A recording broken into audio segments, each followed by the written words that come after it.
Hello, guys, and welcome back to the FPL Duo. We are back again. What it seems like has been a very long break from making content. Obviously, Premier League season's over. We thought we'd go live with a quick team selection for the Euro Fantasy 2024 game mode because we thought, hey, why not? But yeah, how you doing, Jordan? How's your week going so far?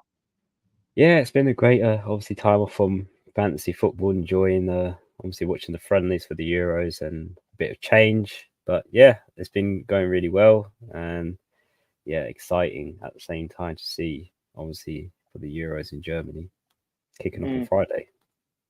Yeah, Euros kicking off shortly, so we thought we'd do our teams, just a bit of fun, because we know the serious stuff is the FPL, but we thought we'd do these videos if it gets enough views, and if you guys enjoy it, we'll carry on making more of the Euros content. So yeah, team selection for Matchday 1. As you guys know, we did similar series for the World Cup, so it's essentially quite the same. So you can do sort of subs. You can do subs while it's in the match day, essentially. So you got first day games, and then you got second day games, third days, and you actually swap up players mid game week, essentially, which you can't normally do in FPL.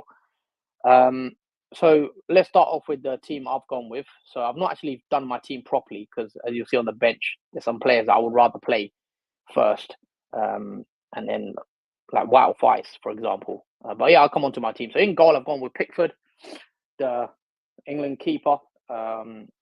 He's got Serbia in match day 1, so we'll have to see how he does. I've gone with a back 4 of Wout Weiss. I don't know how you say this German player's name. Mittelstadt. So I hope I've said that right. So he's got Scotland in match day 1 as well. I've got DiMarco as well, the Italian defender who's got Albania, I believe. In the first game, Federico DiMarco. And then I've also got Nuno Mendes of Portugal as well to complete the back line. I will probably play Jonathan Tah, as you can see on my bench. I've not done my bench order yet, so that's why. But those are the players I've selected now. So Wout Weiss, Mittelstadt, DiMarco, Nuno Mendes, and Pickford as the back line. And in the midfield, I've selected Bukayo Saka, who's got Serbia. I've also got Gundogan, who's got Scotland. I've got Bruno Fernandes, who's got Czech Republic. And I've also gone with Xherdan Shaqiri, who has Hungary in match day 1 as well. And as you can see, it's up front, it's quite template. I've gone with Harry Kane, who's got Serbia. And I've got Kylian Mbappe, who's got Austria, I believe. So that is the 11. And then on the bench, I've got Sells. I've got Jonathan Tah. I've got Vitinha of Portugal. And I've also got Lukaku, who I will be starting in place of Wout Weiss, I believe. So I might as well do that now, actually. So I'll sub him in. What's happened there? And I will sub out Wout Weiss. Confirm that. Hopefully that looks a bit better.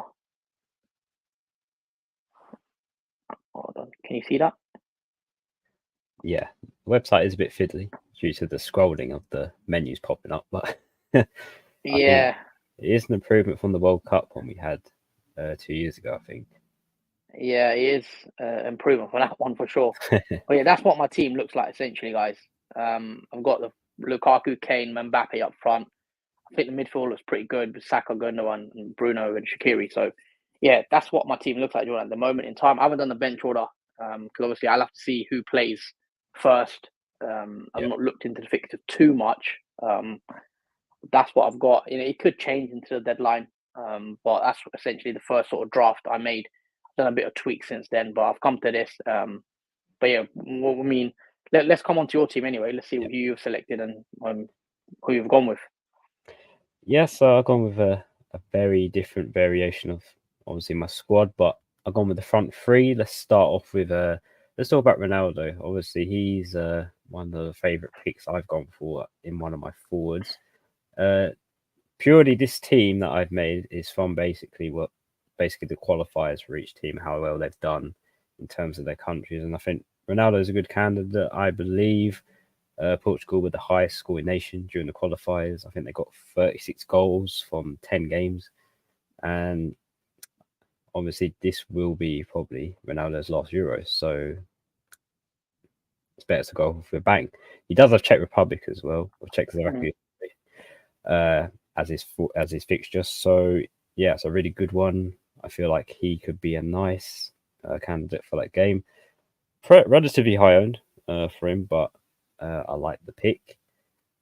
Beside him, though, yeah, obviously Mbappe, he's definitely 100% template because he's like 70% owned, so a lot of people will have him. So not really much to talk about with him, as France are dubbed one of the favourites to win the Euros.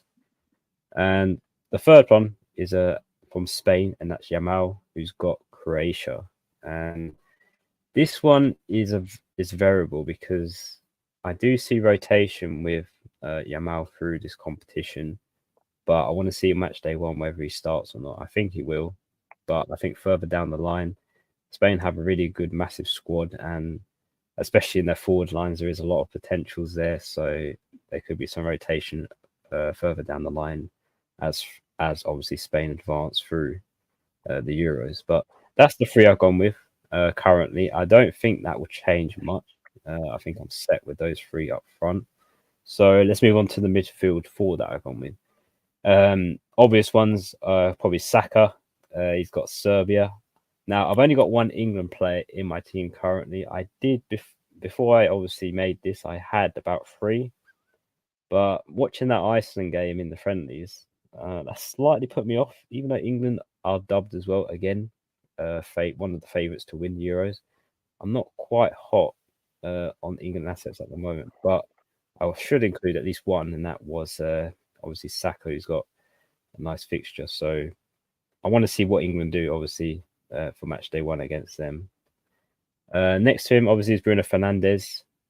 So he's my second Portugal asset. Again, he's relatively high in his squad. But again, I think he's a nice addition. I think obviously with the Man United link up with Ronaldo and Fernandes, they played really well around each other, and obviously I do see that reflection off of them against each other in obviously the Portugal team. So yeah, he's definitely in for me. He's also on the set pieces as well, which is a nice added bonus and corners. Next to him, I've got Rodri.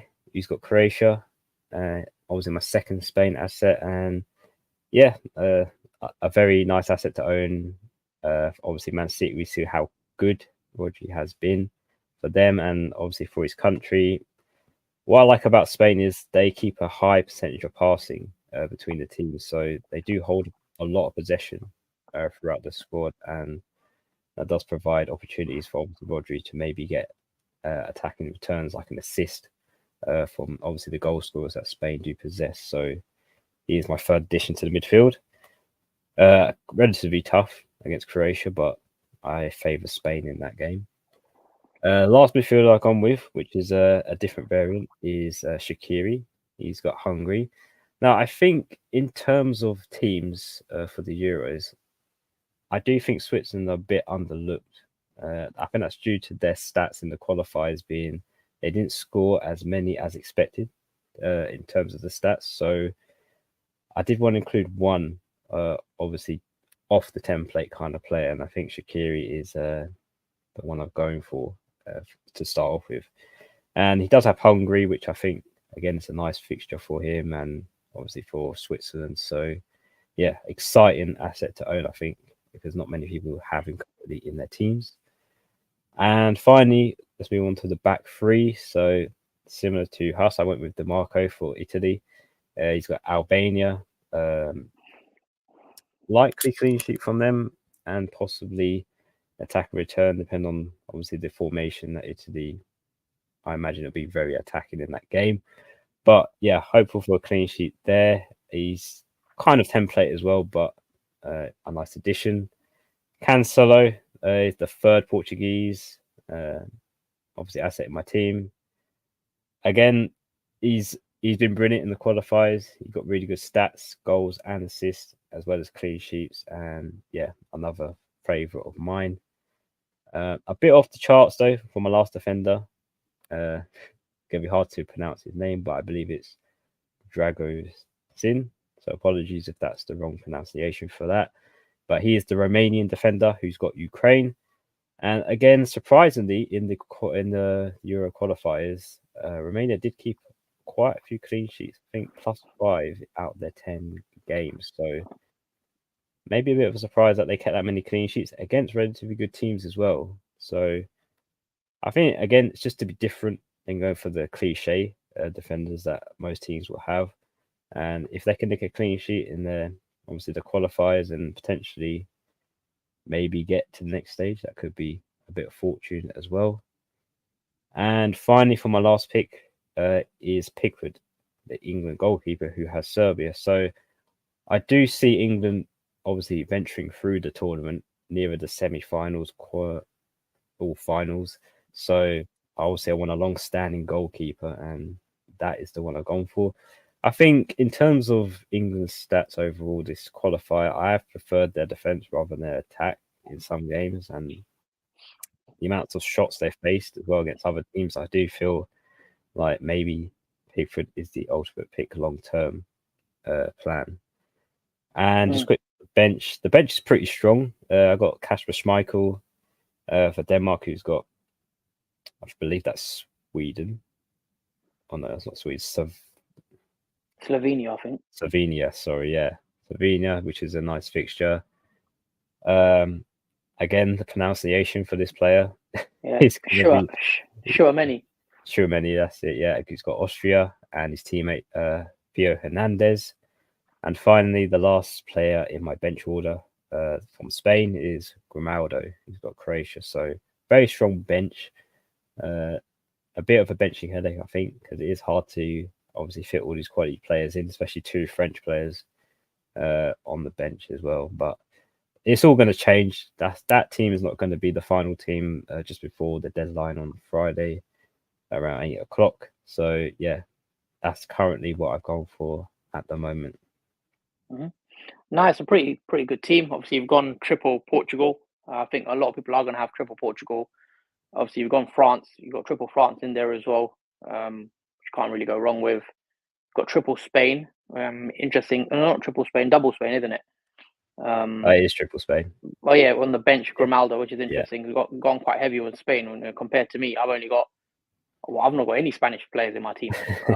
And you've not gone with yours. The difference is you've not got any German players in the team, I believe. Yeah.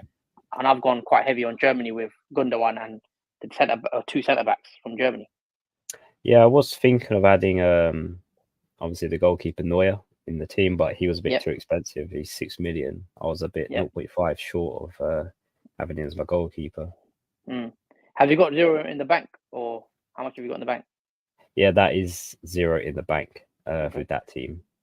I still think I've got 0.5 in the bank with this team, I believe. So I might upgrade somewhere else before the deadline. But yeah, that's what my team looks like. I mean, I've gone with quite big on England. I've got a double attack with Saka and Kane. Not sure how I feel about that. I mean, I'll be honest, I've not watched too much of the friendlies. If I'm being honest, I've not watched the qualifiers much either. I tend to not watch too much of the qualifiers. I only watch mainly when it kicks off the tournament. So I've obviously checked the stats and I've looked at the fixtures and how the recent form is, but I've not watched too many of the games. I know England, the last game, there wasn't convincing, but yeah, I'm hoping when it kicks off. I mean, Harry Kane, I'm excited to see what he does. I do think England could have a decent tournament if they play the correct players. But yeah, Mbappe is obviously template. What do you make of Lukaku? I see you've gone Ronaldo. I've sort of gone Lukaku. But did you consider Lukaku at all? Or? I did originally have Lukaku in my team to start off with because I saw obviously the qualifiers stats for Lukaku. They're pretty high in terms of goals, and that looks a bit tempting. But because of the money, it's hard to fit a front three that's expensive and have a decent midfield to go with it as well. Because there is other players that I'd want, and I was tempted to go with a front 2 and play at the 5 in the midfield, but I've gone with a cheaper third attacker instead. I would like to have Lukaku though if I had the money though. Yeah, I've managed to fit him in with Kane and Mbappe, so I've gone big up front. Sort of saved money obviously in the defense. I've gone with Wout Weiss as like a as a defender, but I'm quite happy with the team. But there might be changes, guys. But yeah, I'm looking forward to the Euros. We've been on a bit of a break. When did we last stream? I think it was 19th, wasn't it, of May? Or I wasn't even there for one of the streams. Yeah, that was the last stream. You were unable to obviously meet the Yeah. stream, but yeah, it's been so long. It's Been literally been over. about nearly a month. Yeah, it's flown by. I mean, sooner or later we'll soon be talking about FPL starting up again in August.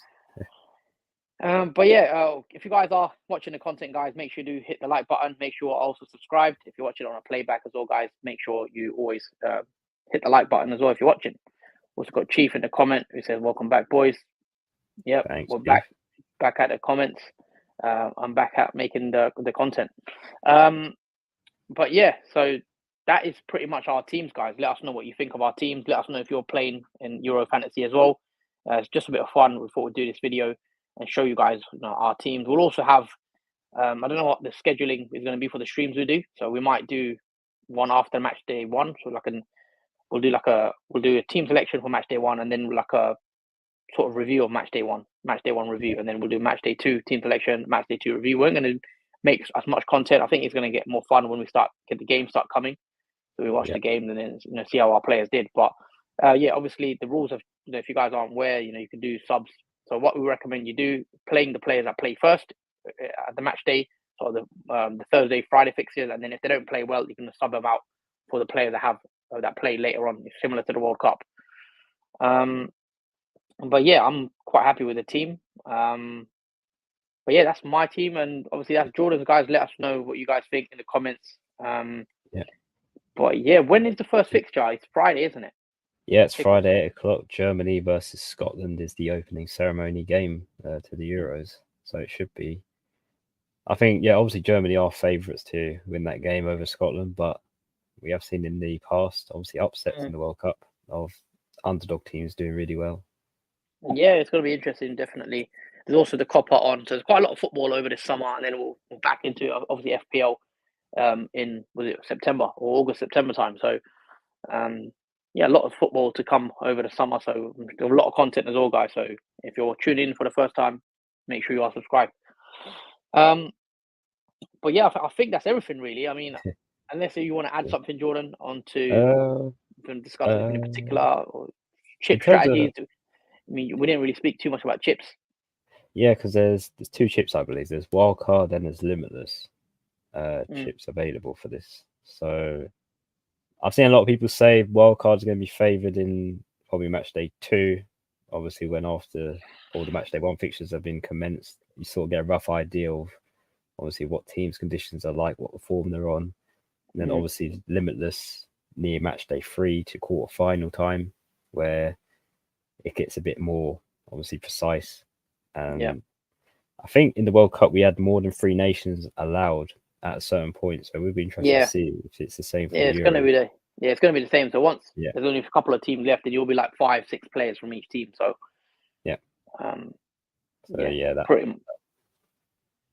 pretty much the same in that regard.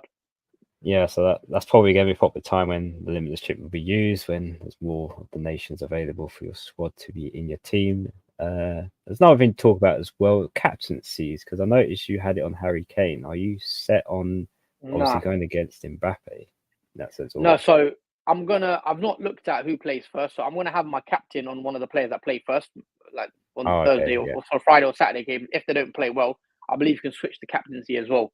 So if Harry Kane or whoever has a bad game, then I'll just switch it over to the next guy, because I believe you get that one switch, to another captain. Or so sometimes you can stick as well. So if the captain does really well, then you can just stick. If they don't do too well, obviously you take that risk and switch. So there's that option there as well. So it's a bit different to FPL. I don't know if you prefer it like this, but I think honestly I would prefer it like that, if to gamble or stick with your captaincy. I think it's a very interesting addition that FPL should sort of integrate into their own thing. I think. I prefer how FPL is. So you do your team before the deadline. That's it, and you just wait. I prefer that, but it's different. I guess it makes it interesting for this tournament anyway, for tournament football. Yeah.